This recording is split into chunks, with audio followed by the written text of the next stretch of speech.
Addison Reed was laughing in the school hallway when she called her black teacher a slave in a sweater. Her phone recording, classmates cheering. Hours later, that same video made her the target of national outrage. But just as the internet turned against her, someone else started leaking racist clips from her account. Who's framing her? And why is her teacher staying silent? Before we deep dive into this interesting story, subscribe to our channel and tell us where are you watching from. Share in the comments below. The hallway buzzed with the static of teenage noise, slamming lockers, sneaker squeaks, phones pinging. The hum of a normal school day in suburban Georgia.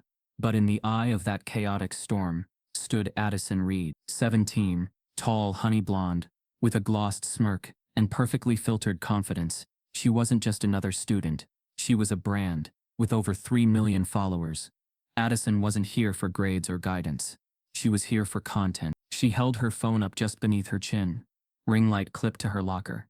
Her voice dropped to a conspiratorial whisper as the camera lens zoomed in past the shoulders of giggling girls behind her. "Watch this," she murmured, grinning. Down the hallway came Mr. Elijah Brooks, slow, deliberate, his worn briefcase swinging softly at his side. At 70 years old, he moved like a man carrying the weight of decades, every step echoing quiet dignity. His voice deep and measured, always commanded silence in his classroom. But in the hallway he was just another old black man moving through a space too fast for him. Addison struck. "Look who finally made it off the plantation," she said, loud enough for a ripple of laughter to roll behind her. History class just walked into real life. The phone captured it all. Mr. Brooks paused, just briefly, his eyes locking with hers. He didn't flinch, didn't speak, the kind of silence that made Addison uncomfortable, but not enough to stop. She smirked, hit post, and added the caption, "When your English teacher is also a Civil War reenactor." The video detonated online. Within hours, the post crossed 250,000 views. By evening, it had breached the million mark. Teenagers reposted it with filters, adding slave music, whipping sound effects. Addison leaned into the wave, tweeting, "Y'all, it's just jokes. Chill." Her fans, loyal, young, ruthless, clapped back at any criticism. "He's ancient, not sacred. It's comedy, not cruelty." Addison laughed with them, watched her follower count spike, and closed her night by reposting a meme, comparing Mr. Brooks to Morgan Freeman in Driving Miss Daisy. But beneath the surface, trouble brewed fast. Teachers shared the video in hushed outrage. Alumni emailed the board. A black parent-teacher committee circulated a digital letter titled, "When Silence Teaches Racism." The district superintendent was tagged on Facebook more than 600 times overnight. Addison, oblivious, walked into school the next morning, with a venti iced coffee and a fake designer purse.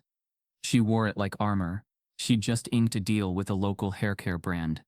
She was winning. At 8:22 a.m., the intercom cut through homeroom. "Addison Reed, please report to the principal's office.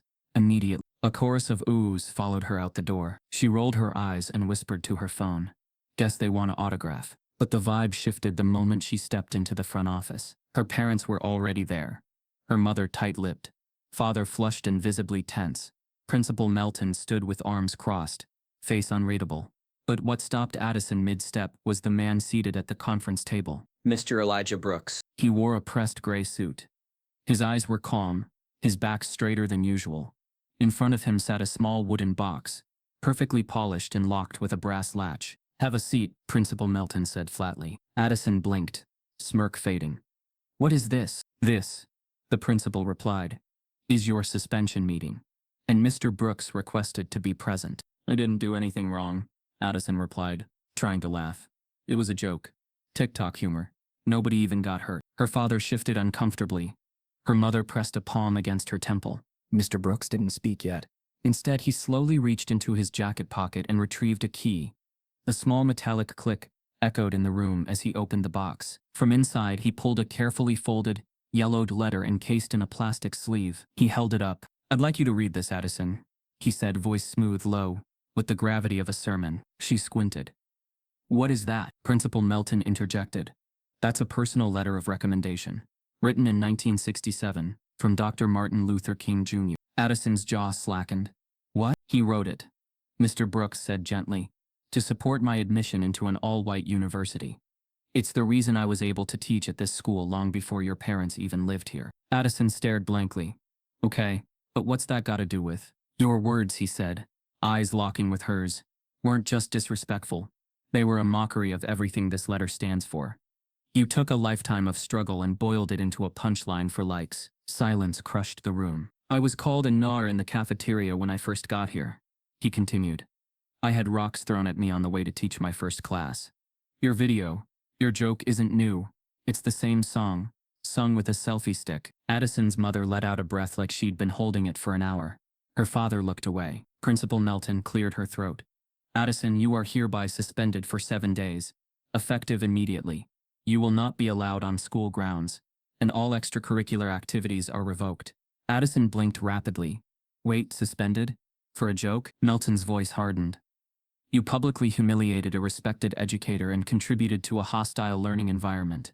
This isn't a joke. This is systemic racism dressed in viral packaging. Addison turned to her parents. Say something. This is crazy, but they said nothing. Mr. Brooks gently placed the letter back in its case. Then he said something no one expected. I don't want her expelled. The room froze. I want her to shadow me, he continued. 2 weeks. From homeroom to final bell. Let her see what this job, this history really looks like. Principal Melton frowned. Mr. Brooks, that's highly unusual. She needs to learn, not just be punished. Addison was furious. I'm not following some relic around like a puppy. Mr. Brooks didn't respond to her insult. He turned to the principal. I'm retiring in 2 weeks. She'll be the last student I ever teach. Addison snorted. Lucky me, but the principal was considering it now. It's unorthodox, but perhaps more meaningful than a simple suspension. Her mother finally spoke. Will this keep her record clean? Mr. Brooks nodded. If she finishes the 2 weeks honestly, with respect, I'll sign off on that. Addison folded her arms. You people are insane. But the agreement was set. As they stood to leave, Mr. Brooks packed his letter back into the box. Before closing the lid, he added something else. A photographed, tattered, black and white. Addison caught a glimpse and froze. It was a younger Mr. Brooks, bloodied and on the ground, surrounded by white officers with batons raised. One officer's face looked familiar. Too familiar. The officer in the photo looked exactly like Sheriff Dan Halloran, her best friend Madison's father. The air in the principal's office had shifted, thickened, tightened, sharpened. Ever since Addison caught that fleeting glimpse of the photograph tucked beneath Mr. Elijah Brooks's letter, she tried to brush it off, tried to pretend the familiar face she saw wasn't actually familiar. But the image lingered anyway, like a smudge on glass she couldn't wipe clean. Her chest tightened even as she sank angrily into the chair across from him. Her parents remained tense beside her, each wearing expressions she wasn't accustomed to seeing. Shame and fear braided together. They weren't used to being pulled into school matters. Usually Addison was brilliant at staying 2 steps ahead of trouble. Even when she crossed a line, she framed it as content, spun it into views, monetized it. This time though, the audience was gone. This time it wasn't the algorithm judging her. Real adults were. Principal Melton folded her hands on the table. Mr. Brooks, if you'd like to explain the significance of what you brought, this would be the time. The room fell quiet. Mr. Brooks did not rush. He reached for the yellowed envelope with worn edges and discoloration from years of careful storage. The paper seemed thinner than air, as if a single careless touch could tear history apart. He slid the envelope forward, past Addison's crossed arms and her parents' uneasy glances, until it reached the principal. This letter, he said, his voice steady, was written for me when I was 17. The same age Addison is now. Addison scoffed. A boomer flex. Cute. Her mother flinched. Her father sank a little deeper into his chair. Mr. Brooks didn't respond to the insult. He kept his gaze fixed on the principal, who carefully removed the sheet from its sleeve. The aged paper unfolded with delicate crackles, revealing dark flowing ink written in unmistakable penmanship. Dr. Martin Luther King Jr. Addison's parents inhaled sharply, but Addison rolled her eyes. It's just a letter. People act like everything was dramatic back then. Mr. Brooks raised his gaze to her. It was dramatic. Dramatic enough that an endorsement from Dr. King could determine whether a young black man lived to see adulthood in a white school, or disappeared from the records. The words landed like a muted hammer. Addison blinked, unsure why his tone unsettled her. Principal Melton read aloud, voice soft but reverent. I write on behalf of Elijah Brooks, a young man of exceptional moral character and strong academic promise. She stopped, swallowing. His admission into your institution is not only a matter of opportunity, it is a matter of justice. The letter trembled slightly in her hands. Addison shifted uncomfortably. She didn't like the way the room's energy pushed against her, didn't like being the one under scrutiny. So what? Why bring that? You're acting like I threatened you or something. You did more than that, her father said quietly, surprising her. You humiliated him. On the internet. Publicly. Addison's face heated. It wasn't that serious, Dad. People make jokes. TikTok is literally— Mr. Brooks interrupted gently. Ms. Reed, do you know how many people sent me messages last night? Old students, colleagues, strangers who saw the clip and wondered how a man who survived the worst years of segregation could still be reduced to a caricature by a child with a camera. Addison's mouth twitched. I didn't ask anyone to message you. You didn't need to, he replied. You gave them permission. Her throat tightened, though she wasn't sure why. She lifted her chin anyway. Everyone's too sensitive. Her mother exhaled in disbelief, covering her face with her hands. Principal Melton had heard enough. Addison Reed, effective immediately. You are suspended indefinitely. Pending review. Your extracurriculars are revoked. Your attendance is restricted, and you will complete mandatory sensitivity training before any reinstatement. Addison shot up from her chair. This is insane. Her father tugged her arm gently. Sit down. No, you're all losing your minds. This is literally a joke. A harmless video. It was not harmless, Principal Melton said sternly. And we cannot allow our school environment to normalize racism, whether through violence or digital humiliation. Mr. Brooks remained silent, watching her with the patience of someone who'd seen dozens of Addisons in his lifetime. Some had learned, some hadn't. Addison glared at him. You're really doing this? Over a joke? It's not about the joke, he said. It's about the world your joke belongs to. The room stilled. Then, unexpectedly, Mr. Brooks exhaled and turned back to the principal. I have a proposal, one I believe may help her understand the weight she does not yet feel. Addison stiffened. I don't need some old man lecture on life. Mr. Brooks ignored her, addressing the administration. Let her shadow me. For 2 weeks. Every class I teach, every meeting I attend, every mundane task of this job. Let her see what it means to carry history in a building that once banned men like me from entering through the front door. The principal blinked. Addison stared at him as if he'd spoken another language. Her father sat straighter. You want her to learn from you? After what she did? I want her to see, he said gently. Punishment won't teach her what perspective will. Addison scoffed loudly. This is literally the worst idea I've ever heard. I'm not trailing behind you like some sad little documentary kid. Her mother shook her head. Addison, enough. No, I'm not doing this. He's trying to make me feel guilty for something that wasn't even serious. Mr. Brooks looked at her. Not angry, not wounded, simply patient. The kind of patience that unnerved her more than any yelling would have. Principal Melton considered the offer. It's unconventional, but perhaps effective. Better than suspension alone. A lived experience, not a punishment. Addison slammed her palm against the table. Are you kidding me? This is humiliating. You seem to be familiar with humiliating others, her father said sharply. She had never heard his voice cut like that. She felt her chest tighten again, partly from anger, partly from something she couldn't name. Principal Melton nodded. Very well. Addison, you will shadow Mr. Brooks for 2 full weeks. After that period, the board will determine your disciplinary outcome. Addison looked between the adults, stunned that none were defending her. You're all ruining my life. Her mother winced. You're doing that yourself. The meeting wrapped, but Mr. Brooks remained seated. His hand rested once more on the wooden box. He waited as everyone stood, waited until Addison approached the door with her parents before he spoke again. One more thing. Addison froze, annoyance flaring. What now? He lifted his eyes to hers, expression unreadable. There is another condition, she frowned. What are you talking about? You already got your little shadowing plan. He shook his head slowly. No, that was for the school. This condition is for you. Her father looked uneasy. What condition? Mr. Brooks closed the box lid, softly.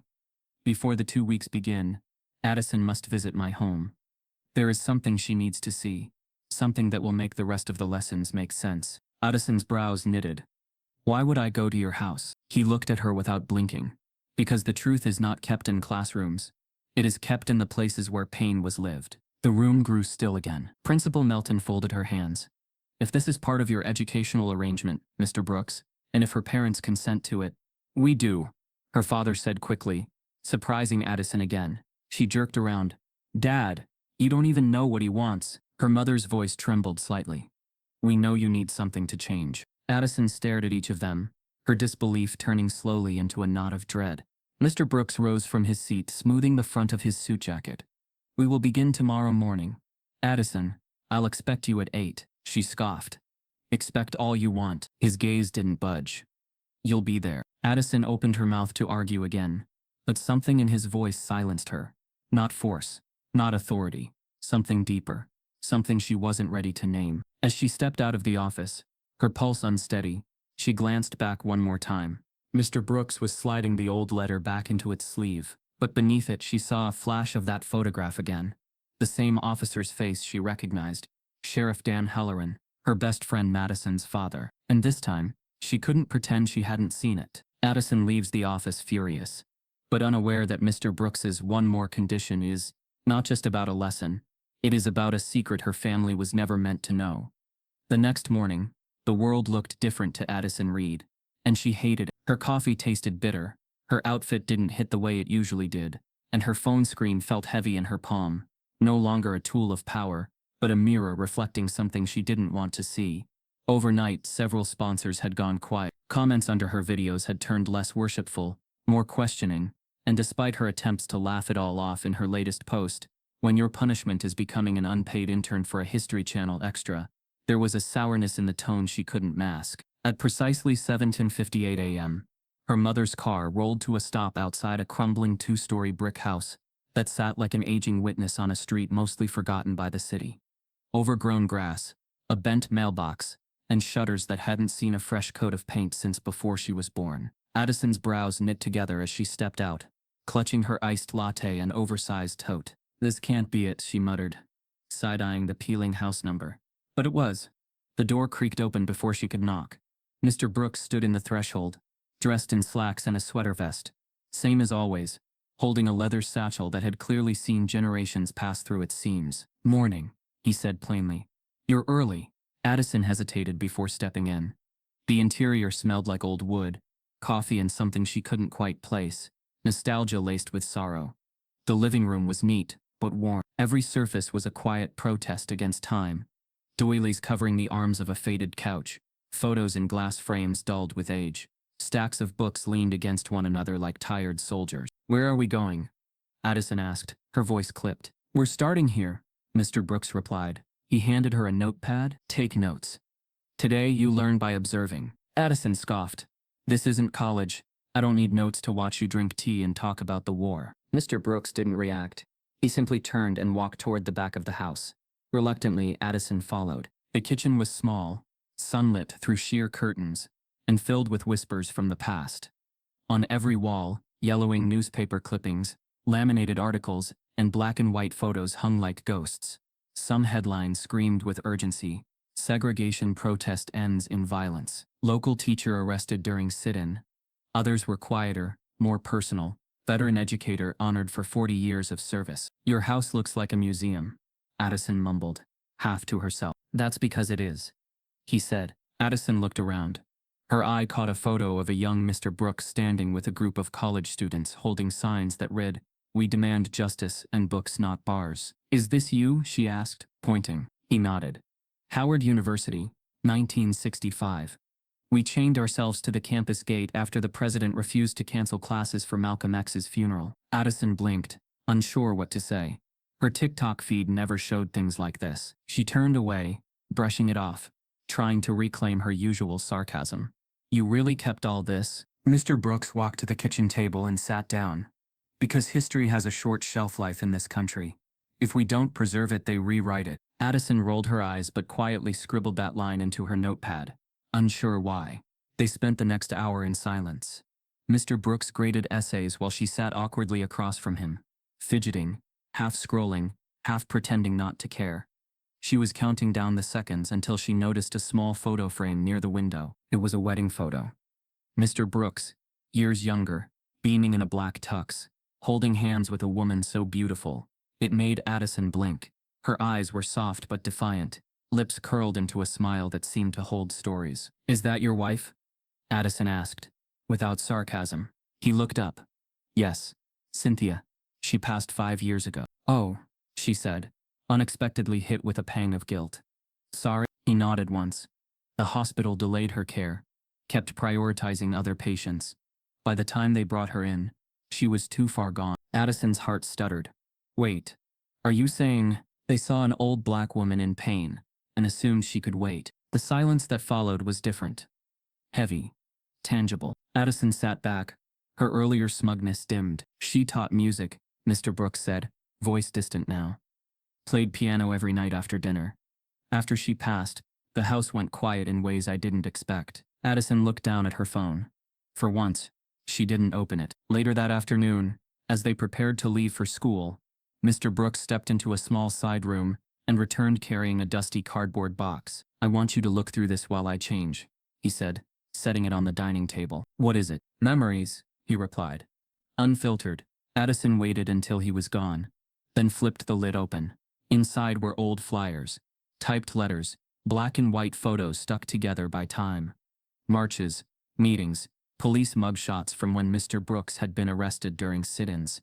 There was even a program from a speech he gave in 1979, titled, "The Dangerous Comfort of Silence." But then she reached a stack of loose photographs, wrapped with a rubber band.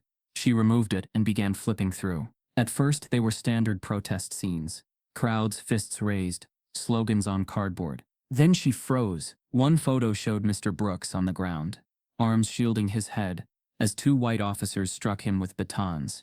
Blood matted his shirt. People were screaming in the background. But it was the face of one of the officers that punched the air out of her lung. That nose, that jawline, that crooked front tooth. The badge on the chest read Holleran. Addison's fingers trembled. "No," she whispered. "It couldn't be." But it was. Sheriff Dan Halloran, Madison's father. The same man who'd hosted Addison's Sweet 16 at his lake house. The same man who told them stories about cleaning up the city. The same man who'd once joked that people like Brooks wouldn't have survived back in the day. Her hands shook as she looked at the photo again.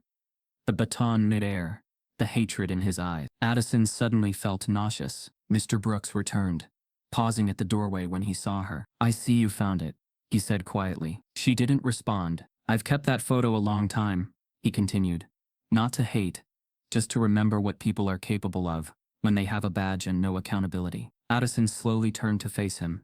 "Why did you show me this?" "Because I need you to understand," he said, voice low but steady, "that this isn't about a video, or a joke, or even me. It's about what happens when we let power blind us to people's pain. I need you to see it, sit with it, carry it." Addison looked down at the image again. Her stomach churned. This wasn't just about her punishment anymore. This was a story buried beneath the floorboards of her world, and it had just started to rise. Addison slips the photo into her bag without thinking. But what she doesn't know is that it's not the only copy, and someone else wants it destroyed. The photo burned a hole in Addison's tote bag the entire ride home. She didn't dare pull it out in the car, not with her mom humming along to the radio and pretending everything was fine. She sat rigid, fingers clenched in her lap, heart hammering with questions she wasn't ready to voice. Every time she blinked, she saw the baton mid-air, saw the snarl on Sheriff Halloran's face. It wasn't just an old photo, it was a fracture in the pristine world she thought she understood. By the time she reached home, she headed straight to her room. She closed the door quietly, not slamming it like usual. No dramatic music, no vlogging. She needed silence. She locked the door, drew the curtains, and pulled the photo from her bag. There was no mistaking it now. It was Dan Halloran. Same eyes, same crooked smile, just 30 years younger, and far more dangerous. His fist was clenched around the baton, face frozen in a moment of white-hot hatred. Addison opened her laptop, heart racing, and typed 1971 Georgia protest into the search bar. Dozens of articles came up, scattered and incomplete.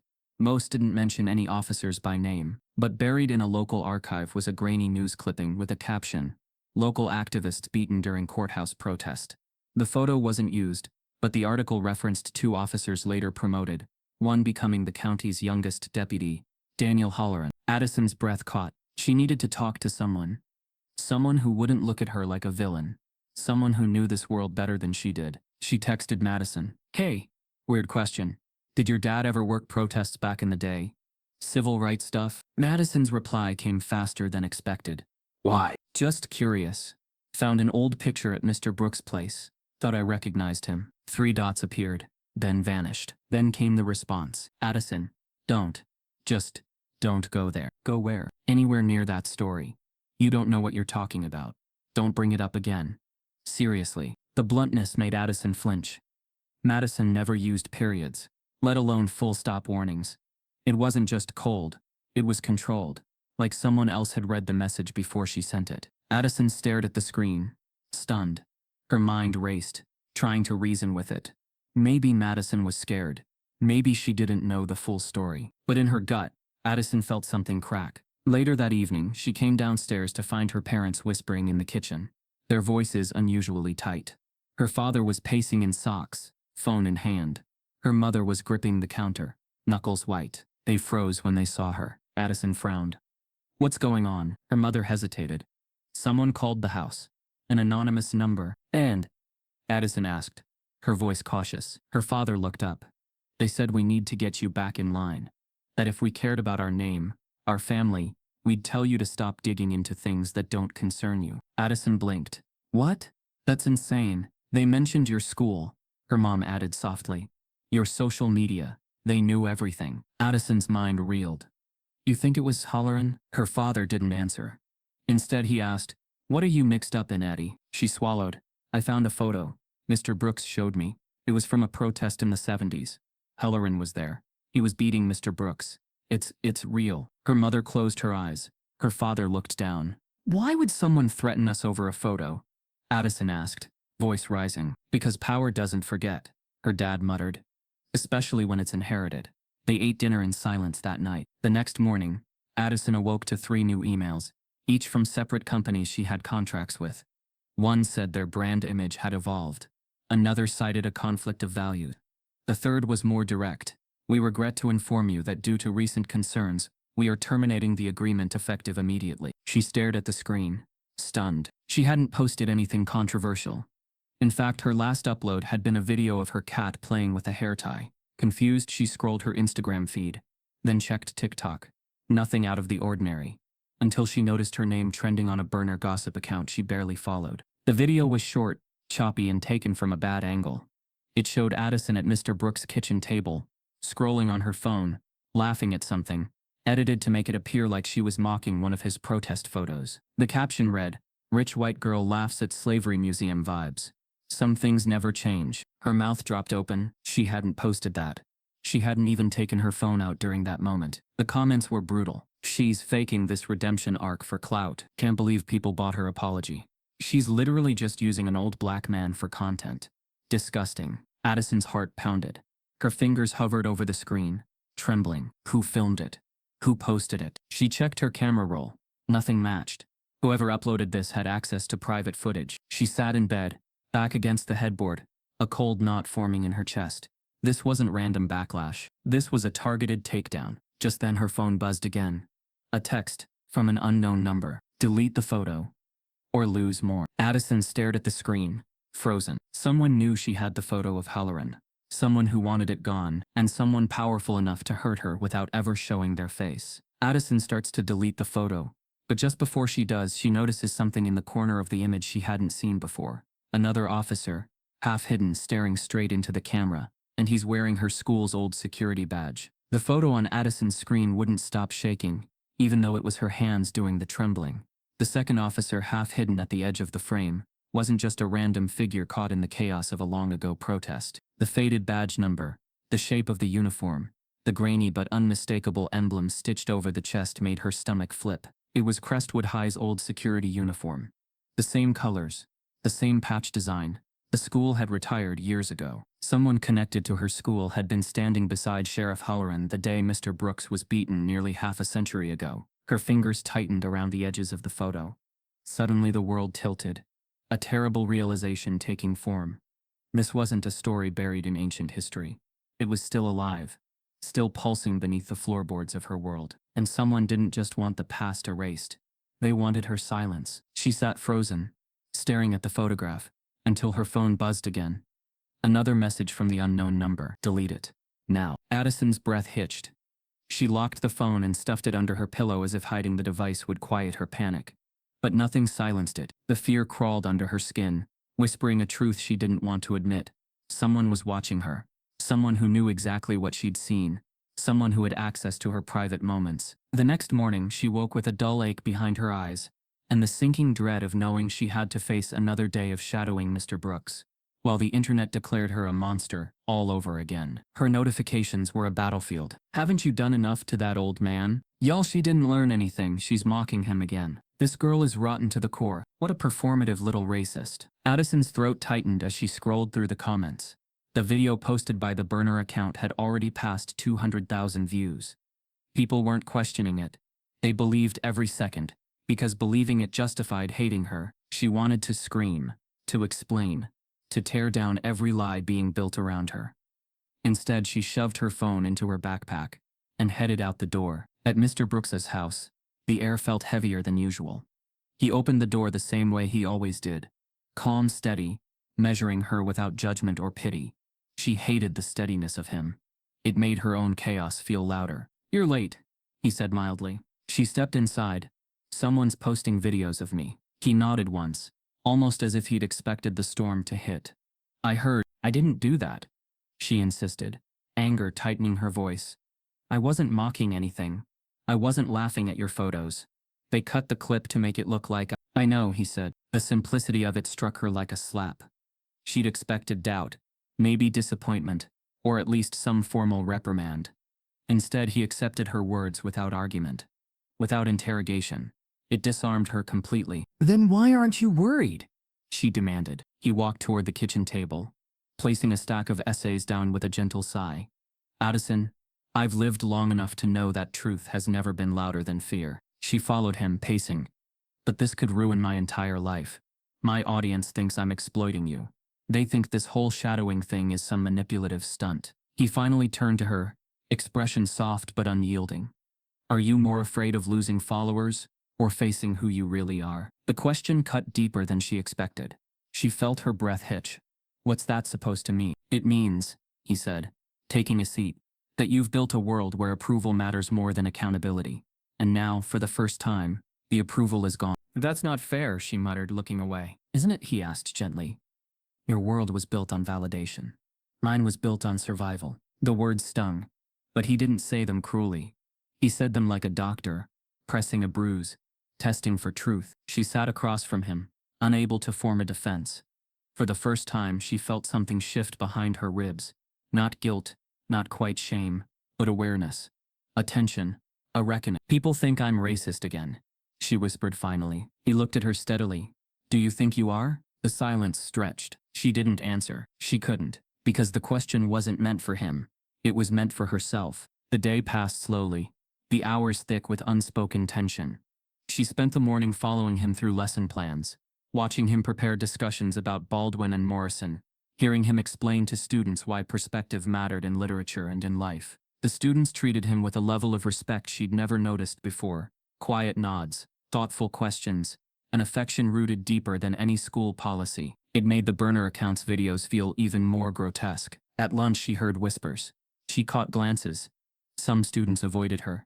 Others recorded her from across the cafeteria, pretending not to. The internet had turned her into a villain overnight, and now the school was following. She turned to Mr. Brooks at one point and asked, "Why don't you tell them the videos are fake?" "Because they won't believe me," he answered softly. "And even if they did, it would only distract you from the lesson." "What lesson?" "That you cannot curate your way out of accountability. Not this time. Not with this." By the end of the day, Addison felt wrung out, emotionally raw. Stripped of her usual sarcasm, her phone buzzed relentlessly, in her backpack, each vibration like a fresh accusation. That night at home, she lay on her bed scrolling through the damage. Her most loyal followers, people who had been with her for years, were turning on her with shocking speed. They demanded apologies she didn't know how to give. They accused her of manipulating an old man for attention. They called her fake, privileged, racist. Even her brand manager sent her a curt message. "We need to talk tomorrow." Her own fan base was eating her alive. She felt tears slip down the side of her face, before she even realized she was crying. She wiped them quickly, ashamed, angry at herself for caring so much.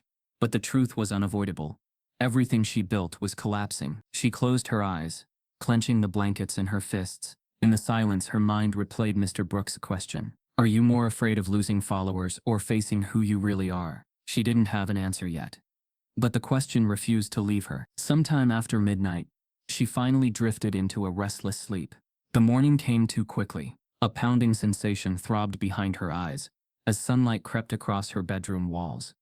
She pulled herself out of bed, slowly, feet dragging across the carpet. She wasn't ready for another day of shadowing, another day of whispers, another day of being the school's new villain. But when she stepped outside, the breath left her lungs. Her driveway wasn't empty. Drawn in thick white chalk across the pavement was a crude, unmistakable noose.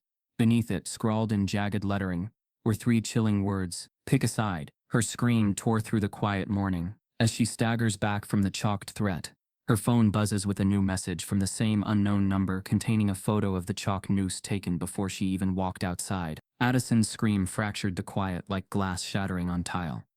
Her mother came running, robe flapping, followed by her father, who hadn't even made it to the coffee pot yet. They both stopped in the doorway, frozen by what they saw in their driveway. A thick white noose, drawn in chalk with deliberate aggression, lay stretched across the concrete. Below it, scrawled in hard, cruel strokes, pick a side. The silence was deafening. Her father rushed down the porch, scanning the street, then the bushes, then the yard. No cars, no footsteps, nothing but the echo of a message left to fester. Addison stood trembling, her phone gripped tight in her hand. A fresh message had arrived just seconds earlier from the same anonymous number. Before you even screamed. Attached was a photo of the noose, taken from across the street, taken before she opened the door. She sank onto the steps, heart pounding like a trapped bird in her chest. Her mother hovered behind her, gently pressing a hand to her shoulder, but Addison barely registered it. All she could think about was the timing, the certainty. Whoever did this had watched them, waited, and wanted her to know it. The police arrived within 30 minutes, but their presence only deepened the nausea. 2 white officers, one of them barely older than Addison, stood over the chalk like it was sidewalk art. One scratched his head, the other smirked. Looks like a prank, one said casually. Addison's father bristled. A prank? My daughter was targeted. The younger officer shrugged. Teenagers do dumb things. It's chalk. Could have been anyone, the older one added. We'll file it. But unless someone confesses, there's not much we can do. Addison stared at them. You think someone draws a noose on our driveway and writes pick a side as a joke? The officer looked at her, his face unreadable. You've been in the news lately, right? With the school stuff? Addison blinked. So, well, sometimes heat brings out ugliness, he said. Might be best to lay low until things calm down. Lay low? Her father snapped. We're being threatened. Just saying, the officer replied coolly. Stirring up old ghosts doesn't always end well. Addison felt ice creep through her spine. That night, after the officers left, her parents remained locked in tense silence, afraid even their walls might be listening. Addison sat on the edge of her bed, photo still open on her phone, the noose staring back at her like an omen. The shadows in her room felt heavier now, deeper than usual. At 9:12 p.m., Mr. Brooks called. Come by the house, he said. Now, Addison didn't ask questions. When she arrived, he was waiting on the porch, wrapped in a light coat, staring out at the night like it held answers. He didn't greet her, just opened the door and walked inside. In the living room, he handed her a thin file folder, yellowed, brittle, stained with time. She opened it and gasped. Inside was a note. Rough handwriting, block letters carved into paper with so much force the words dented through to the next page. You didn't learn last time. You will. Addison looked up, her voice cracking.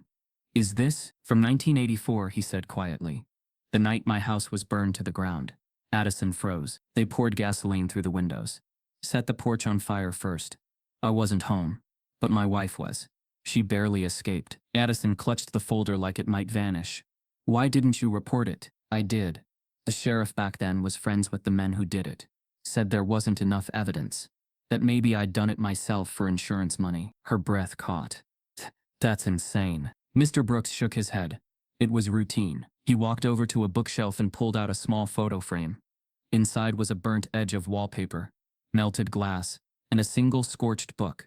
Only thing I saved from the fire, he said. Addison studied the handwriting in the note from 1984, then opened the photo from her phone. The noose on the driveway, same style, same jagged edges, same aggressive slant to the letters, like someone who hadn't changed their hate in decades. Mr. Brooks nodded as if reading her thoughts. They never stopped. They just got better at hiding. Addison swallowed hard. You think it was Halloran? I think he protected them, he said. And maybe still does. Addison's voice lowered. You said someone else was in that photo. Someone from my school. Mr. Brooks turned toward her. You noticed him too. Who is he? I don't know. But that security badge. That means he was inside the system before you were ever born. Addison's mind reeled.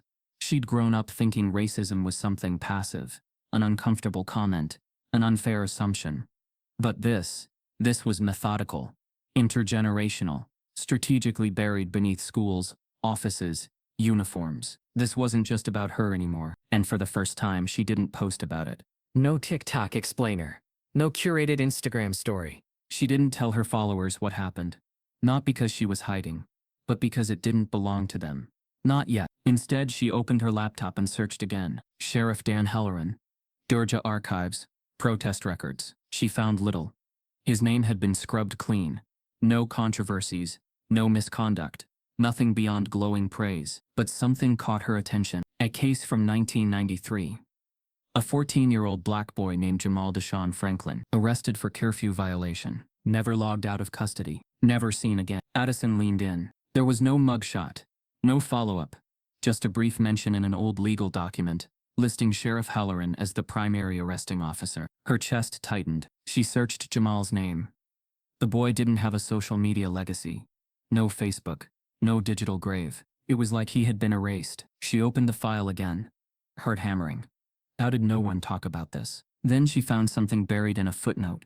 A scanned complaint filed by a woman named Renee Franklin, Jamal's sister. It was denied due to lack of evidence. She whispered his name aloud. Jamal. Mr. Brooks heard her from the kitchen. He walked in, holding 2 mugs of tea. What did you find? She turned the screen. A boy. Arrested by Halloran. In '93. Never came home. Mr. Brooks sat slowly. Eyes darkening. I remember that case, he murmured. Parents were told he ran away, that he joined a gang. But no one ever found proof. I think Halloran made him disappear. He didn't speak for a moment. Then he said, you may be right. They sat in silence, the glow of the screen flickering between them like a candle at a vigil. Addison didn't know what came next. But she knew one thing. She wasn't deleting anything. As she clicks deeper into the archive, a new file auto-downloads onto her laptop, titled simply Confession Audio, 1996. Addison stared at the file that had just downloaded onto her laptop. Its title cold and cryptic. Confession Audio, 1996. No metadata, no sender, no visible source. Her finger hovered over the play button. But something inside her hesitated. Not out of fear, though it clung to her like smoke, but because she instinctively knew once this file was opened, there was no turning back. She looked at Mr. Brooks. He was still sipping his tea, watching her with a calmness that only made her more aware of the storm they were both stepping into. I found this in the archive, she said quietly. It just downloaded. No link. No request. He set his cup down gently. Open it. Addison clicked play. Static crackled at first. Then a man's voice, low, shaky, but familiar. Older. Southern. I didn't mean to kill him. He ran. That boy ran like he already knew what was coming. I told him to stop. I told him to stop. The recording dipped into more static. Then, we buried him under the old county storage lot. Back behind the metal sheds. Wasn't supposed to go that far. Wasn't supposed to end like that. Addison's mouth fell open. Is that? She whispered. Mr. Brooks closed his eyes. It's him. Halloran. Addison felt her stomach churn. The implications swarmed her brain faster than she could process. The missing boy. Jamal Franklin. Buried like trash behind a county lot. And the man who did it had been sitting at award ceremonies, speaking at fundraisers, hosting school safety nights. You need to save that file in 3 places, Mr. Brooks said. His voice clipped. One on a drive, one in the cloud, one where no one can find it until it's too late. Addison nodded, already moving. After it was stored, after her breathing steadied, she finally spoke. What do we do? You don't do anything public, he said sharply. Not yet. But it was too late. She'd already shared something. Before she found the confession. Before the audio file even downloaded. She had made a post on TikTok, vague, cryptic but powerful. Just text over black screen. What if the missing files were never lost, just buried by the sheriff who made them disappear? A 20-second video. No names, no faces, no footage. But it exploded. Within hours, the hashtags "Injustice for Jamal" and "Crestwood Cover-Up" were trending. Civil rights accounts amplified it. Teen creators reposted it. Older voices, including activists from Atlanta, started asking questions. Within 24 hours, national media picked up on it. High school student hints at hidden police scandal in Georgia town. Now the internet wants answers. Mr. Brooks wasn't angry, but he wasn't impressed either. They shoot the loud ones first, he said the next morning, when she showed him the article. Addison frowned. You think I shouldn't have posted it? I think, he said carefully. You haven't lived long enough to know what happens when powerful men feel exposed, especially when they used to hold batons and now carry badges. Addison was quiet. I needed people to see it. He nodded. Then make sure they're still looking when it gets dangerous. By that afternoon, Crestwood High felt like a different school. Camera crews parked outside the gates. Protesters stood with signs reading, "Where's Jamal?" and "Silence protects killers." Teachers whispered in hallways. Students pulled Addison aside, some thanking her, others warning her to stop. But the most unexpected moment came during sixth period, when Principal Melton asked to see her. In her office, Melton's expression was unreadable. She leaned forward, hands clasped. "Do you know what you've done?" she asked. Addison hesitated. "I know what I'm trying to do." Melton nodded slowly. "There are people calling the school, not parents, not local law enforcement agencies, asking questions about you, about Brooks." "Good," Addison said. No, Melton said flatly. Not good. Dangerous. Addison felt her pulse quicken. Melton's tone softened. "I'm not telling you to stop, Addison. I'm telling you to be smart. The moment you touched that story, you put a target on your back." Addison left the office with her head spinning. That night, she didn't sleep. She kept her phone nearby, checking it every few minutes, convinced someone would try to wipe her files remotely or shut down her account. But the real threat came from somewhere she hadn't looked. At 3:21 a.m., Mr. Brooks called. His voice was calm, but his words sliced like ice. "My car's on fire." Addison sat up, eyes wide. "What? Are you okay?" "I'm fine. It's out now, but you need to come here. Bring your phone." She arrived 15 minutes later. Flashing blue and red lights lit up the block. His front yard was flooded with water from the hoses. The husk of his car sat steaming in the driveway. Metal twisted, windows shattered. But the real horror wasn't the fire. It was the garage door, spray painted in thick black letters. "Retire or burn." Addison's breath caught in her throat. She turned to Mr. Brooks, who stood quietly watching the flames die. "They're scared," she said. "No," he replied, voice low. "They're angry. There's a difference." Addison's hands trembled. "What do we do now?" Mr. Brooks didn't answer right away. Then, finally, "We finish what they started." Addison receives a DM from an anonymous account.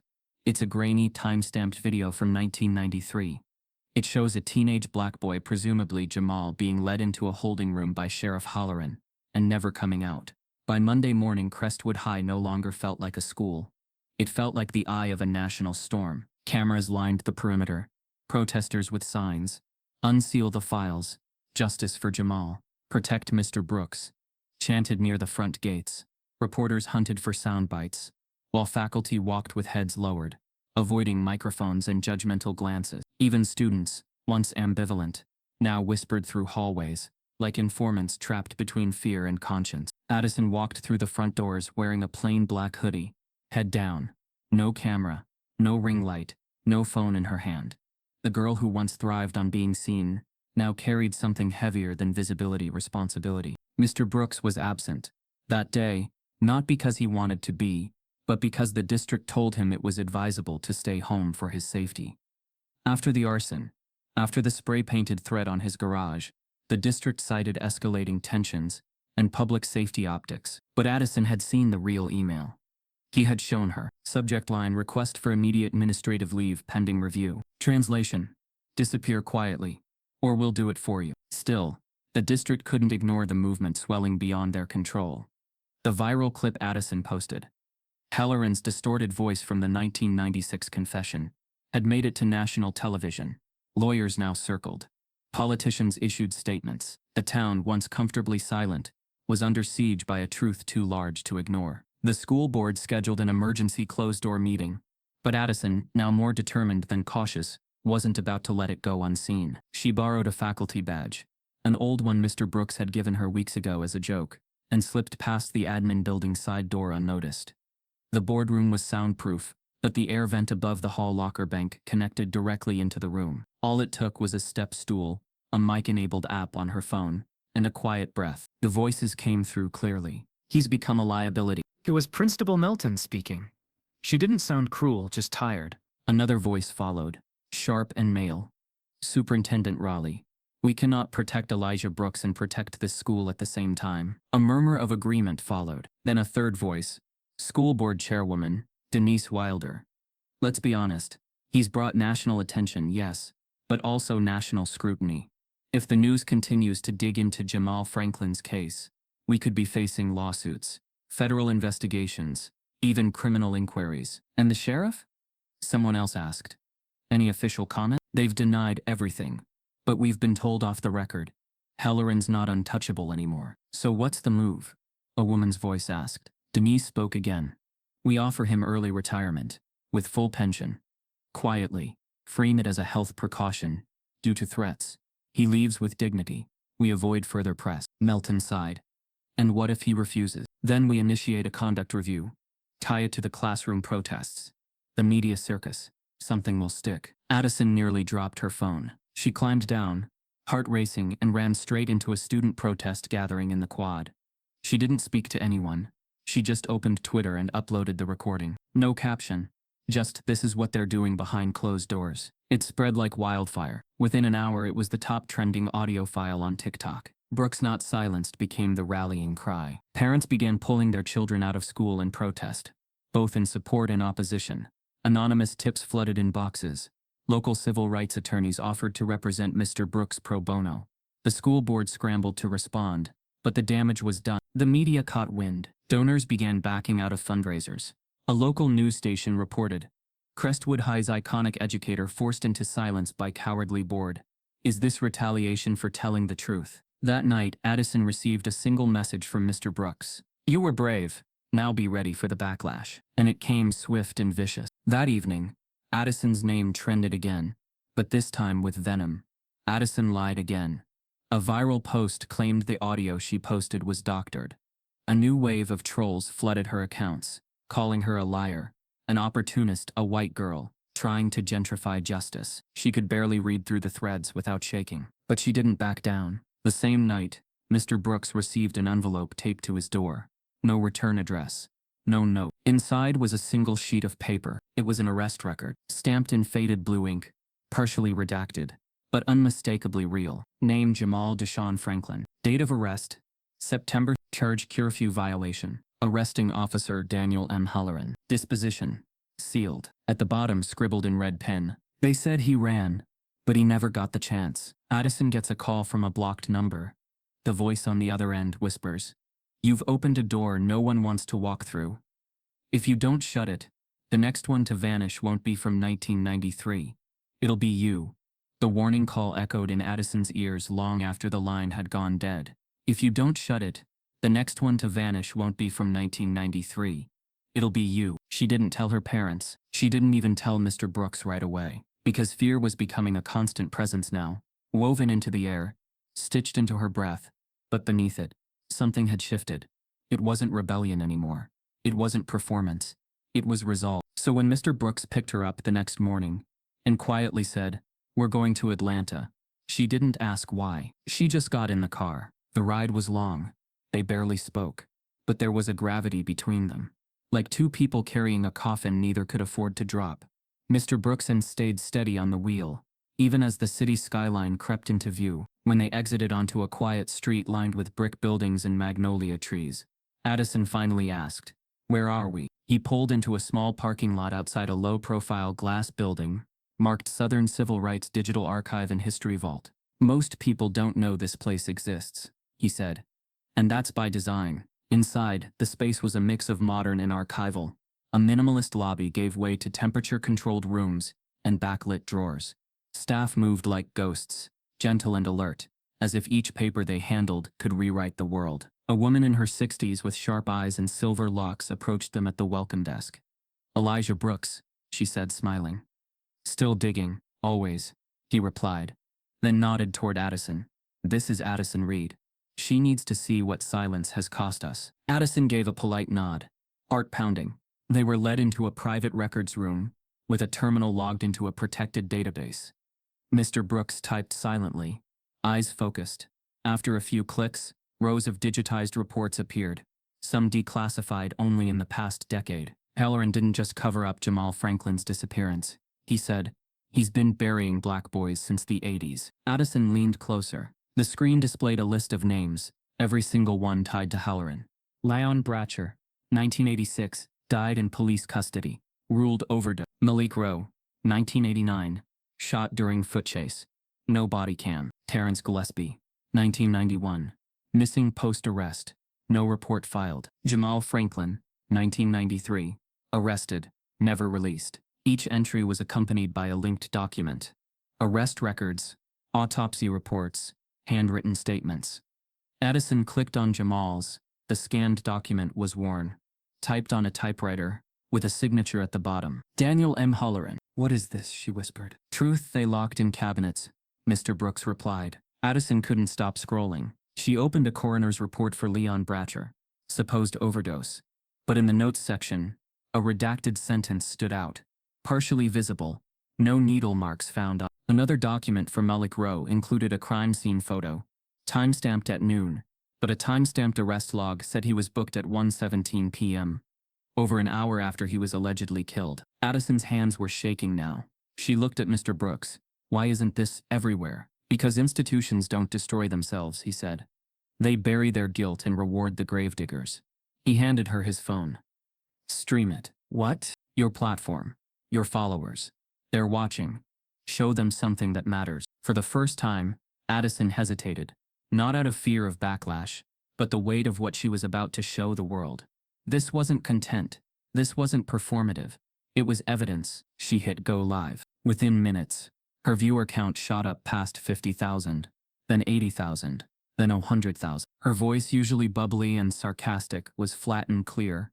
"This is the Civil Rights Digital Archive in Atlanta. In here with Mr. Elijah Brooks. We're reviewing sealed documents tying Sheriff Dan Halloran to multiple deaths and disappearances of young black boys from the 19. Some of these names were never even reported." She turned the camera to the screen, pausing on each document. Her chat exploded. "Wait. That's real? This can't be legal. Where are the feds? Protect this girl at all costs. Unseal the South. Justice for Jamal." By the end of the stream, she had tripled her following. But more importantly, the internet had finally caught up with the truth. When the stream ended, a quiet cough drew their attention. An older woman stood at the edge of the aisle, trembling slightly. She wore a faded blue coat and held a worn folder pressed tightly to her chest. "Elijah?" she said. Mr. Brooks turned, and his expression shifted from focus to recognition. "Renee," he said, stepping forward. She nodded, eyes welling. "It's been a long time." Addison looked between them, confused. Mr. Brooks turned to her. "Addison, this is Renee Franklin, Jamal's sister." Addison's breath caught. "I've been following your videos," Renee said. "I almost didn't come today. But when I saw that stream, I knew it was time." She opened the folder. Inside were handwritten letters, photos, a cassette tape, and one haunting photograph. Jamal in a white t-shirt, handcuffed, standing in front of a Crestwood County holding room. "The last time I saw my brother," Renee said, voice cracking, "they told us he ran away. But this photo was mailed to us anonymously 3 months later. No return address." Addison stepped closer. "Do you know who sent it?" Renee shook her head. "But I know what it proves." Mr. Brooks took the folder reverently, scanning it. "You kept this all these years?"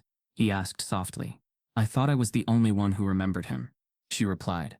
"You weren't," he whispered. Addison felt something break inside her. A grief not her own, but one she carried anyway. A lineage of pain passed from hands that had held it too long. Renee looked at her. "Don't let them bury him again." Just as they prepare to leave the archive, a staffer rushes in, flustered, pale. "We just got a cease and desist order. Your stream triggered a federal alert.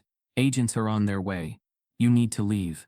Now, they barely had time to process the archivist's frantic warning before the room shifted from quiet study space to a pressure cooker sealed with urgency.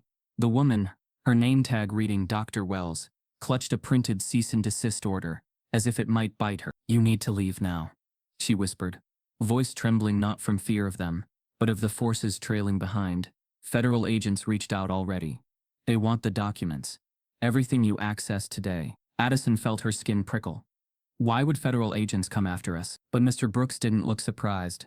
Because when institutions rot from the inside, the branches pretend the leaves are the problem. Renee Franklin steadied herself against a table, her breath uneven. The folder she brought, the last pieces of her brother's existence, was pressed against her chest like a heartbeat she refused to lose again. Dr. Wells lowered her voice. "Go through the side exit. I'm stalling as long as I can." They didn't argue. They moved quickly. Addison first, followed by Renee and Mr. Brooks. The hallway felt longer than before, echoing with the urgency of decades of secrets shaking loose. Once they reached the parking lot, the Atlanta air hit them, humid, buzzing, alive with the distant hum of traffic. Addison glanced back at the building. She could have sworn shadows moved inside, but maybe it was just fear bending her vision. Renee swallowed hard. "I didn't mean to drag you into this." "You didn't drag us," Addison said quietly. "We walked in." They climbed into the car. Nobody spoke for the first 10 minutes of the drive. Mr. Brooks kept both hands on the wheel, knuckles tense, eyes flicking to the rearview mirror far more often than necessary. Finally, Renee's voice broke the silence, fragile but determined. "You asked earlier," she said, turning toward Addison. "What happened to Jamal? Nobody's ever wanted the full story. Not the police, not the school board, not the courts, not even the local press." She paused, her eyes glassy. "But maybe it's time someone hears it." Addison nodded, pulled out her phone, and hit record. Not for clout, not for attention, but because this story deserved the permanence that truth is often denied. Renee's fingers twisted together in her lap. "My brother wasn't a criminal. He wasn't in a gang. He wasn't violent. He was 14. He liked science. He wanted to be an engineer." Mr. Brooks' eyes softened in the mirror. Renee stared out the window as if the past lived just beyond the glass. The day he was arrested, he wasn't even doing anything major. He skipped school. One time. One mistake. He called me from a payphone crying because he thought Mom would kill him. But he promised he'd be home by dinner. She swallowed. He never made it. Addison's throat tightened. She kept the camera steady, her breath shallow. The sheriff's office said he ran away. First they said he escaped custody. Then they said he left home voluntarily. Then they said he had gang ties. They changed the story every time we asked for answers. Her voice cracked. "My mother begged them. Begged them. She went to the station every day, and every day Halloran told her. She was confused. Or misremembering. He said Jamal probably hopped a bus north. He said black boys get restless like that." Addison's eyes burned. Renee continued. "The town believed him. Why wouldn't they? He was the rising young deputy who kept the streets safe. He was the one invited to barbecues and fundraisers. He looked parents in the eyes and promised protection." Her hands trembled. "Who were we? A poor black family with no political pull." The car grew quiet except for the hum of the road beneath them. "I knew something was wrong," Renee whispered. "Months later that photograph showed up at our door.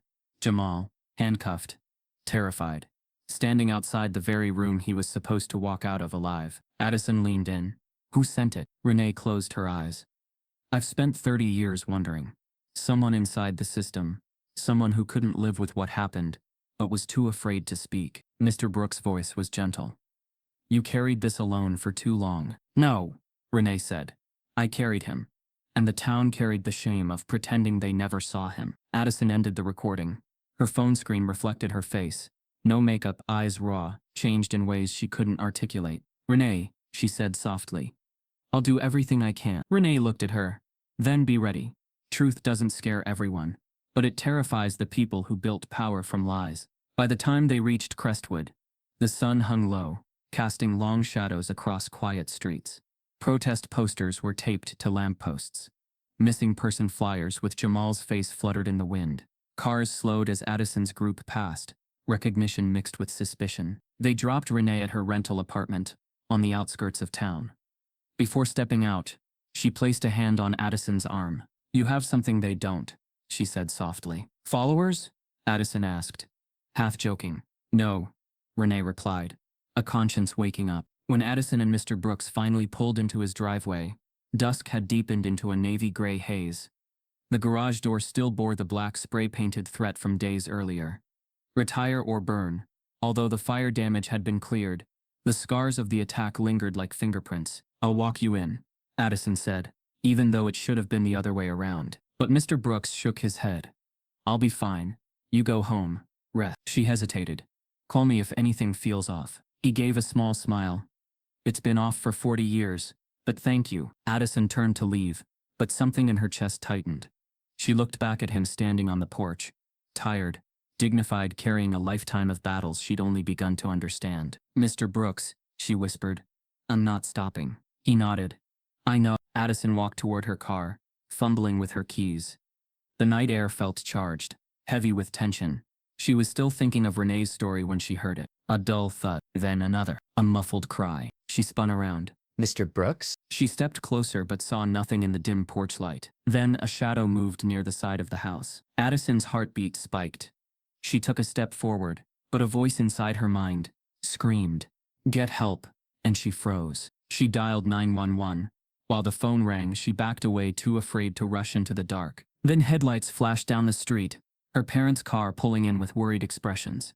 They'd come to check on her. By the time the police arrived, the shadows were gone. But Mr. Brooks wasn't. He lay on the ground, near the garage, bruised, bleeding from a split lip, glasses shattered beside him. Not beaten unconscious, but shaken, breathing hard, gripping the railing, as if the earth had suddenly tilted. Addison ran to him, falling to her knees. Who did this?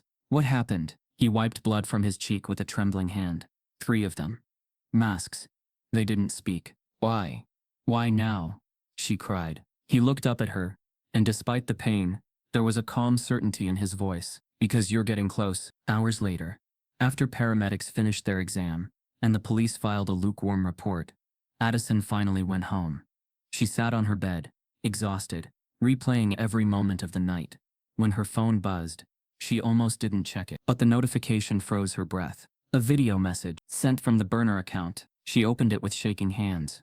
The footage was grainy, shaky, filmed from across the street, but unmistakable. Mr. Brooks being attacked. 3 masked figures, one holding a pipe, one grabbing his shoulder, one kicking him in the ribs. And then the camera zoomed, as if the person filming wanted her to see every second. Her vision blurred with rage, fear, disbelief. The caption appeared at the end, "Teach this." Addison stares at the video, horrified, then notices something chilling. One of the masked attackers has a tattoo on his wrist. The same tattoo she's seen on someone she knows. Someone from school. The hospital room smelled like antiseptic and quiet grief. The kind of silence that's earned through pain, not peace. Addison stood frozen at the doorway, her phone still clenched in her hand. The video of Mr. Brooks's beating looped in her mind, replaying like a horror film she couldn't unsee. He lay on the hospital bed, chest wrapped in thick bandages, an IV taped to the back of his hand. His glasses were gone, replaced by gauze above his brow, but his eyes, when they opened and met hers, still held the same unwavering calm that had carried him through decades of storms. "I'm sorry," Addison whispered. It came out raw, uneven. Mr. Brooks lifted a hand gently, signaling her to come closer. She did, sitting in the chair beside him like a child waiting to be scolded. But there was no anger in his voice, only exhaustion. "They meant for you to see it," he said. "That's why they filmed it." "I know," Addison replied. "They wanted to scare me into quitting." "Are you going to?" he asked softly. She looked down at her lap, voice trembling. "I don't know. Maybe I should. It's gone too far." "No," he said, firmer now. "It hasn't gone far enough." Addison swallowed hard. "You could have died. I've almost died more times than you've uploaded selfies," he said with a weak chuckle. This is a bruise compared to what silence can do." Tears stung her eyes. "Then let me stop. Let me take the hit so you don't have to." But he shook his head slowly. "Truth doesn't need comfort. It needs courage. You already chose your side, Addison.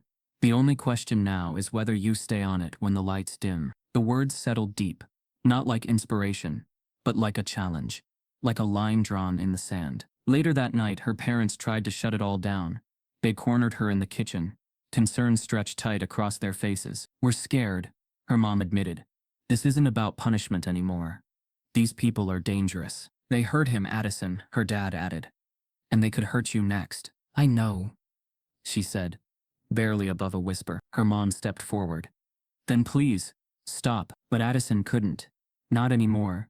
Something had shifted too far to pull back. I'm sorry, she said, voice trembling. But I'm not locking this away just because it's ugly. And with that she turned and walked upstairs, heart pounding against her ribs. In her room she locked the door, slid to the floor, and opened her laptop. For the next 6 hours, she compiled everything. Every document, every recording, every photo and confession she and Mr. Brooks had gathered over the last 2 weeks. She created a public archive online, time-stamped and sourced, with context for each file. She didn't narrate it with dramatic music or flashy edits. She just uploaded the facts. And at the top of the site, she wrote a single sentence: if history is buried, then justice was never real. Then she posted it everywhere. Instagram, TikTok, Twitter, even in comment sections of viral videos that had nothing to do with her. She flooded the internet with the truth. Within hours the site crashed from traffic. Justice for Jamal trended again. So did retire Halloran. Brooks deserves better, and even protect Addison. But not everyone was celebrating. 2 days later she received a letter hand-delivered. No postage. Legal notice of defamation. Crestwood County Court. Plaintiff: Sheriff Daniel M. Halloran. Defendant: Addison Reed. Allegation: malicious defamation, incitement, endangerment, digital libel. The weight of it almost knocked the air from her lungs. Her parents stared at the papers in disbelief. They're suing a teenager? They're suing a threat, her dad muttered, eyes scanning the document. The complaint was full of legalese, but the threat was simple: discredit her, drag her through court, drain her family financially, and silence the story by branding it a lie. Her phone buzzed. A journalist. Another one. And another. They all wanted comment. Her inbox flooded with both support and venom. Some called her a civil rights hero in the making. Others called her a white savior with a martyr complex. She stood in her room, numb, heart pounding, until another notification appeared. An email. Subject: Statement of Support. Legal aid. From NEACP, Southern Division Legal Team. We're watching, and we're with you. As Addison prepares for the court hearing, a mysterious woman arrives at her front door with an envelope.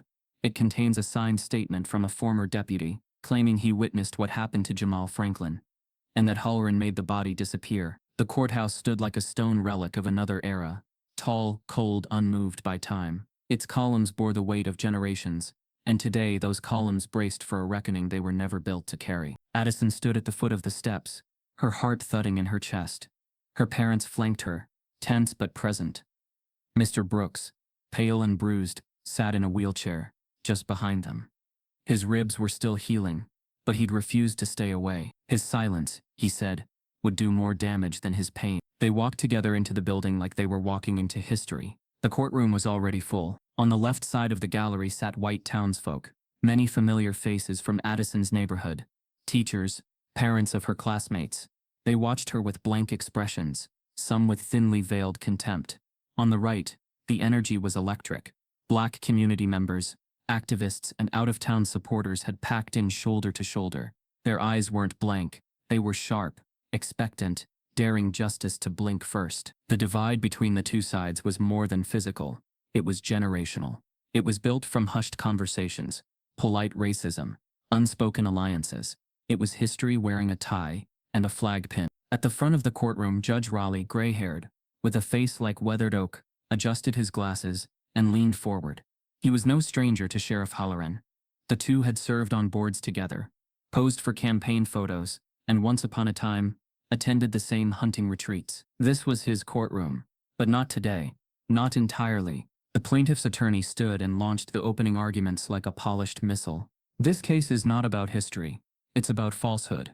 It's about a young woman who weaponized misinformation for likes, attention, and personal gain. Addison's jaw tightened. She accused a respected public servant, a sheriff of 26 years, of murder.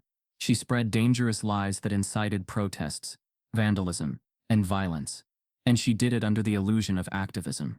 But illusion, he said, pausing for effect, is not true. Addison's lawyer, a tall, sharp-eyed woman named Leona West, stood next. This case is about truth, and the danger of telling it in a town that spent decades burying it. This is about a black boy named Jamal Franklin, who was arrested and never came home. This is about records sealed, voices silenced, and a sheriff who thinks fear is stronger than facts. We're here today because someone dared to challenge that. Murmurs rippled through the courtroom. Addison was called first. She took the stand slowly, palms damp. Cameras weren't allowed inside, but it didn't matter. Every eye in that room was sharper than any lens. The plaintiff's attorney began. You posted multiple videos accusing Sheriff Hollerand of killing a minor, correct? I posted evidence tied to a pattern of disappearances. Addison answered. Answer the question, please. Yes. You do understand how serious that accusation is. I do now, she said. The attorney raised an eyebrow. Now? I mean, yes, I understood. But I also knew someone had to say something. He leaned in. So you took it upon yourself, with no formal training, no legal authority, to claim that Sheriff Hollerand was a murderer? I took it upon myself to share what no one else would, Addison said, voice steady. The attorney paced. You call that truth? But isn't it true you were losing followers before this story took off? Objection. Sustained. Isn't it true, he continued, unfazed, that you stood to gain financially from the views, interviews, sponsorships? Addison's mouth opened, but she paused. I didn't plan any of this. I didn't want to become the story. He smirked. Yet here you are, trending. Whispers stirred again. He turned away, then back. So if Sheriff Hollerand takes the stand and denies everything, who should we believe, him or you? Addison looked at the judge, at the gallery, then at Mr. Brooks silent in his wheelchair, eyes locked on hers. Then she turned back. You should believe the evidence. When Hollerand took the stand, the room leaned in as one. He walked confidently, uniform crisp, badge polished. He didn't look like a man cornered. He looked like a man who'd spent decades convincing others he never could be. His attorney led him through his credentials, accolades, and community service awards. He spoke about his commitment to law and order, about his deep sadness over the accusations. And then came the critical exchange. Sheriff Hollerand, have you ever met Jamal Franklin? No, sir, not that I recall. Have you ever been involved in any incident that led to a young man's disappearance? Absolutely not. Do you have any knowledge of sealed juvenile files regarding that case? I do not. Addison's lawyer stood slowly. No knowledge, he said. That's correct. She stepped closer. Sheriff, I'd like to enter an audio recording into evidence. The judge raised an eyebrow. Continue. She pressed play on a small speaker, placed at the table. Hollerand's voice, grainy but unmistakable, filled the room. I didn't mean to kill him. He ran. That boy ran like he already knew what was coming. We buried him under the old county storage lot. The courtroom froze. Gasps. Someone cried out softly. The attorney objected, yelling about chain of custody, authenticity. The judge shouted over them. Order. Order in this courtroom. But the room had already erupted, emotions detonating into raw chaos. Addison looked at Hollerand. For the first time his face was blank. Not defiant, not angry, just frozen. Mr. Brooks didn't speak.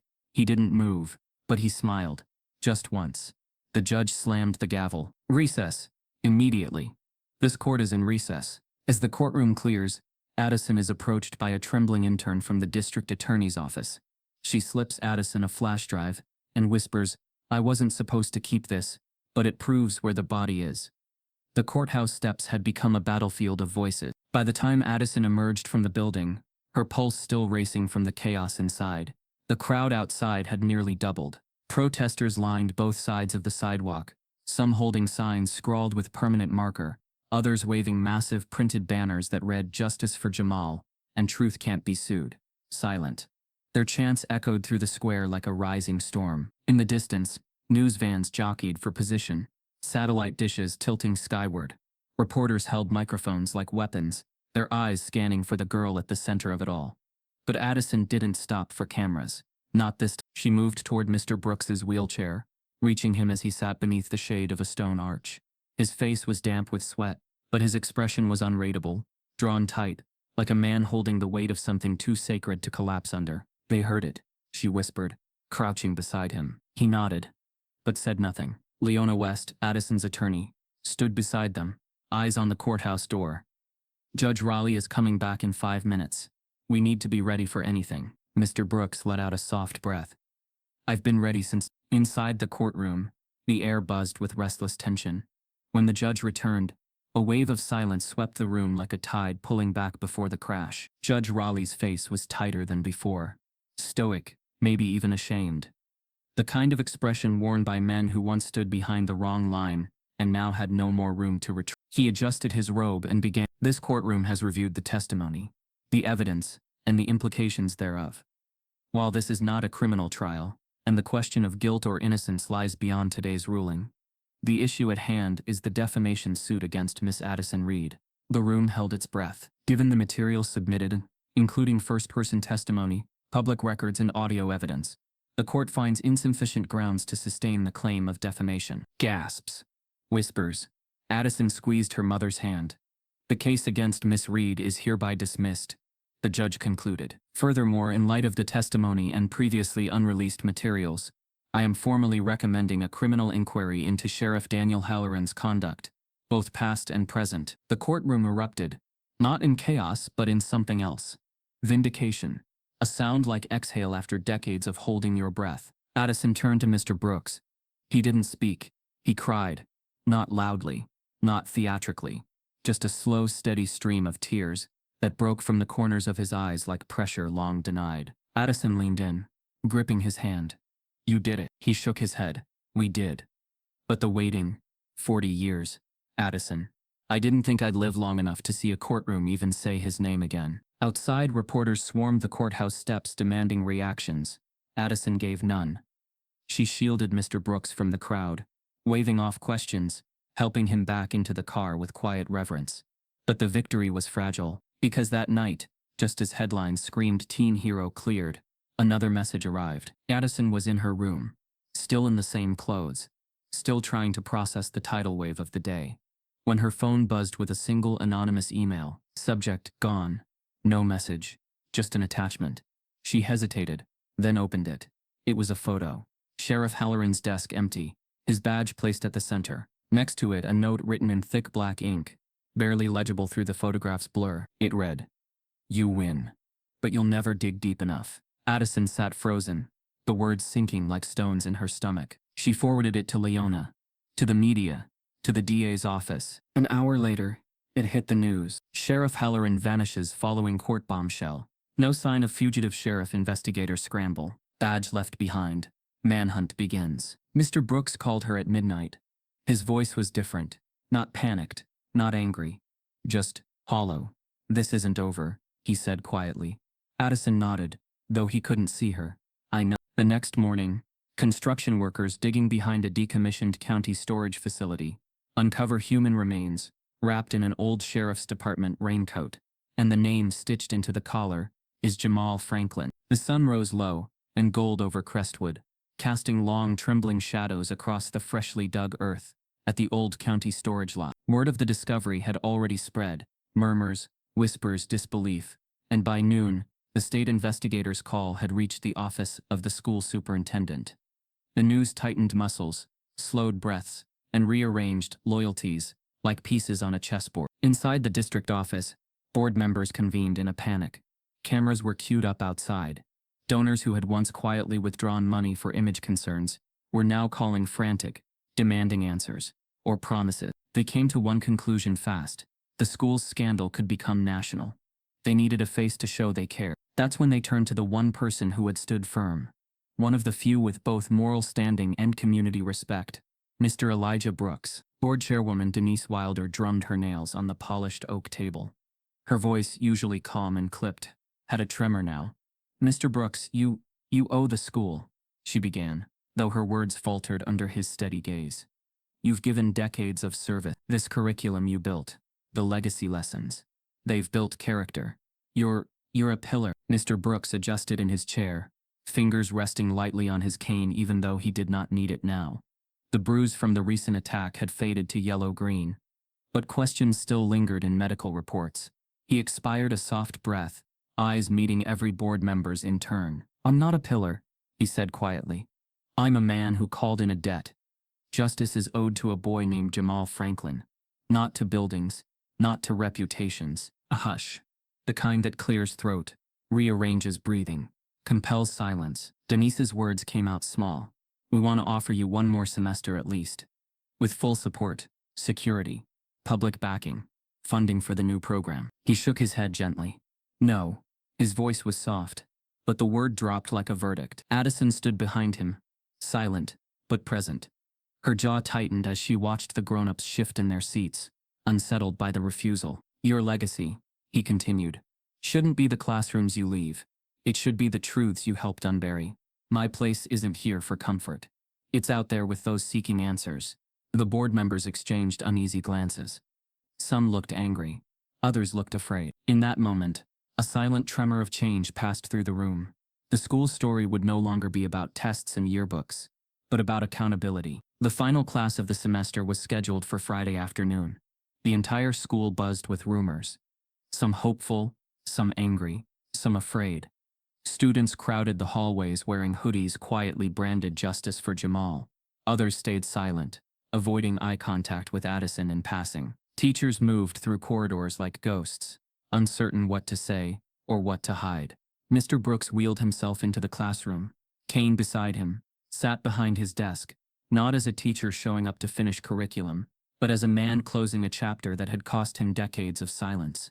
Addison closed the door quietly behind him, then turned and faced the student. The room was thick with tension. Phones were turned off. No one recorded. No one dared interrupt. All they had was presence. He cleared his throat softly. Today, he began, we will read no poems, examine no novels. I will not assign essays. Instead, we will talk about legacy. He paused, letting the words settle. Many of you know me as your English teacher. And yes, I love words. Words are powerful. They can comfort. They can escape. They can bind. But sometimes words hide what we don't want to see. He looked at Addison. She nodded.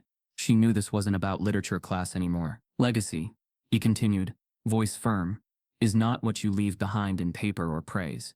It's what you carry forward in truth. This year, we tried to unbury things, history, pain, injustice. We tried to look back so we could stand forward. Some may call that reckless. Some may call it messy. But silence has its own cost. A student near the back, a black girl with braided hair that looked too old for her years, raised her hand.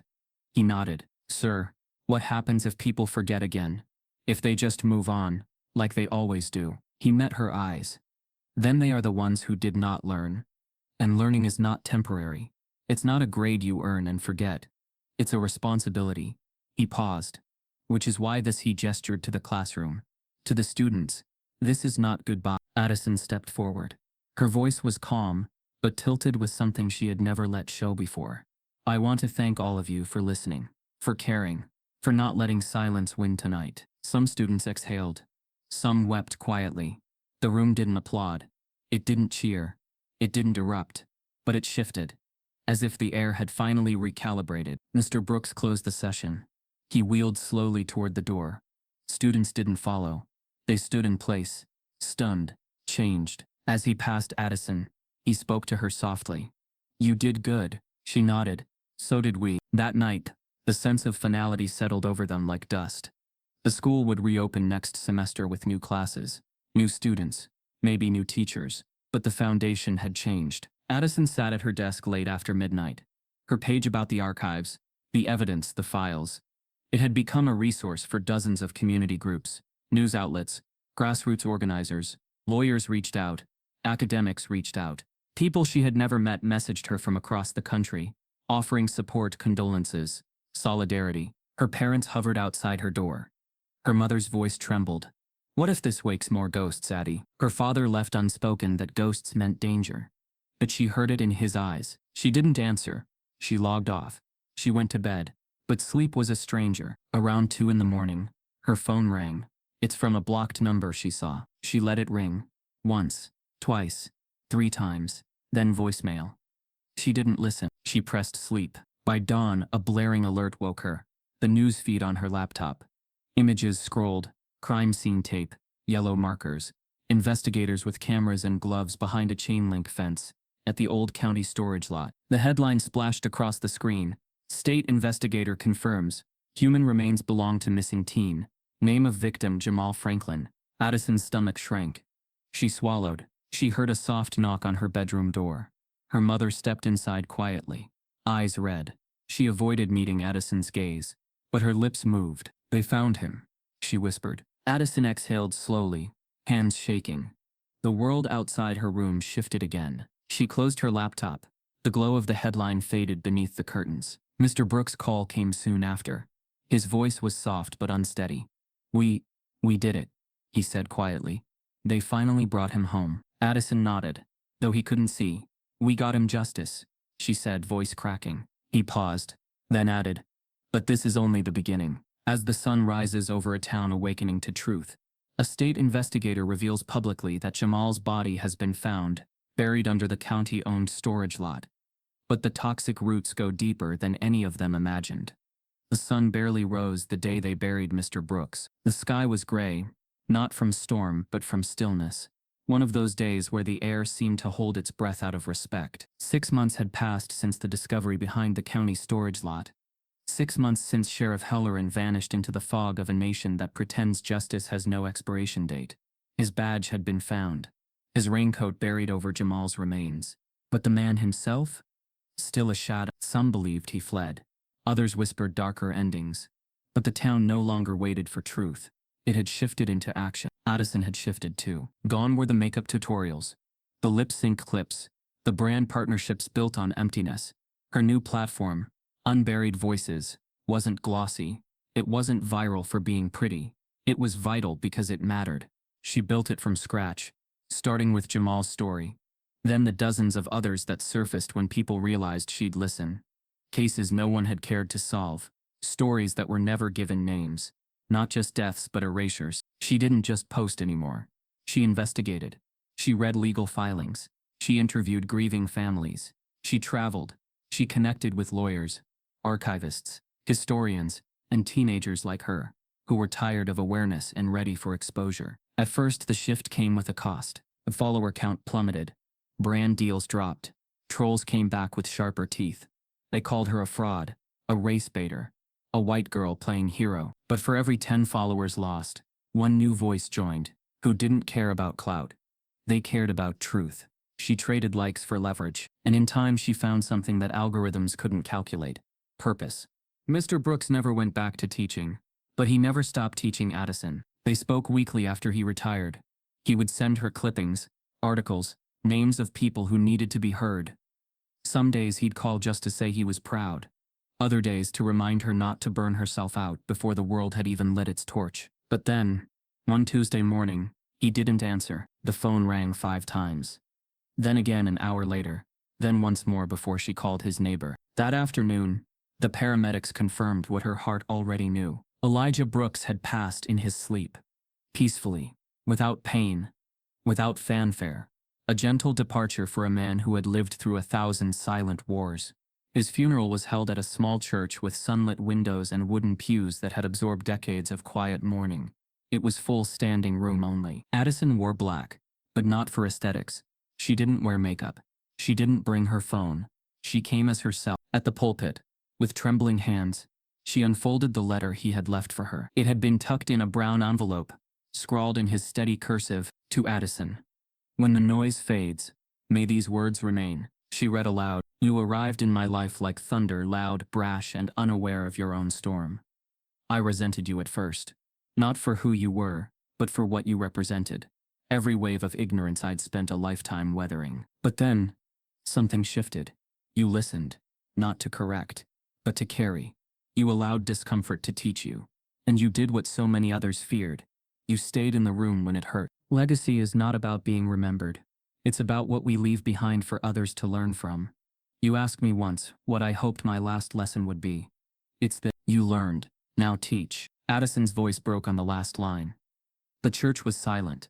A silence so full it rang louder than applause ever could. Weeks passed.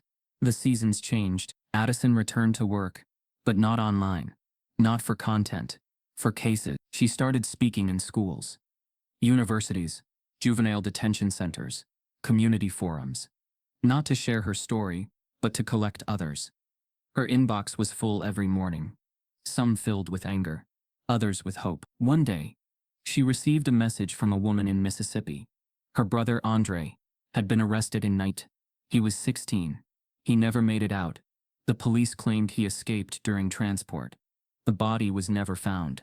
No file ever released. Another unmarked grave. Another echo. Addison opened a new tab on her laptop. She opened her folder marked Unburied Leads. She typed, Andre Marks, 1987. Meridian, a new name, a new story, a new truth waiting to breathe. But as she clicked the message open again, her screen pinged with a new notification. This time from the DA's office. A case was being reopened. A file unsealed. Jamal Franklin's murder was now officially ruled a homicide, and an arrest warrant had been issued for a former deputy, not Halloran, but someone else who'd stayed silent for decades. Addison stared at the screen. Her eyes narrowed, not in fear but in focus. This wasn't over. It would never be over. But she wasn't alone anymore. She wasn't just a voice. She was a ripple, a consequence, a lesson. And as the camera panned out from her glowing screen, the hum of her message inbox rising in the background, a single line from her website came into focus. Buried stories aren't history. They're warnings. Addison opens her inbox. A message titled, My son went missing in '91. They said it was an overdose. But he didn't even take aspirin. Please help me tell his story. No one should wait 40 years for the truth to matter. Not Jamal. Not Mr. Brooks. And not the next name buried in silence. If you believe stories like this deserve to be heard, type yes if you believe in justice.